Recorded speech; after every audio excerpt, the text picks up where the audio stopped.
চট্টগ্রাম বন্দরের কার্যক্রমে এক বছরে রাজস্ব আয় বেড়েছে প্রায় ১,০০০ কোটি টাকা।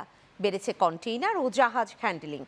কন্টেইনার বাকি জাহাজের বন্দরে প্রবেশের আগে অপেক্ষার সময় কমেছে প্রায় ৭০%। চট্টগ্রাম থেকে সুজন আচার্যের পাঠানো তথ্যচিত্রে দেখুন ডেস্ক রিপোর্ট। চট্টগ্রাম বন্দরের কার্যক্রমে গতি বাড়ার সঙ্গে সঙ্গে রাজস্ব আয়ও উল্লেখযোগ্য প্রবৃদ্ধি হয়েছে। চলতি অর্থ বছরের প্রথম ৬ মাসে আগের অর্থ বছরের একই সময়ের তুলনায় চট্টগ্রাম বন্দর কর্তৃপক্ষের রাজস্ব আয় বেড়েছে প্রায় ১,০০০ কোটি টাকা। একই সময়ে রাজস্ব ব্যয় কমেছে প্রায় ৫৫ কোটি টাকা। এতে রাজস্ব উদ্বৃত্ত বেড়েছে ১,০৫৪ কোটি ৬০ লাখ টাকা।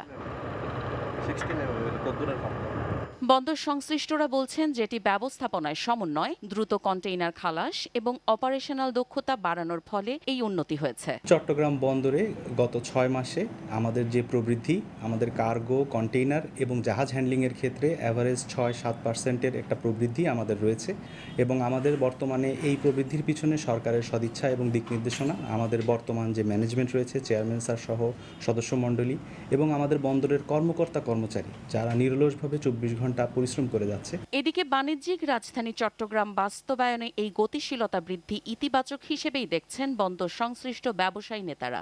এই চট্টগ্রাম বন্দর হচ্ছে আমাদের লাইফলাইন।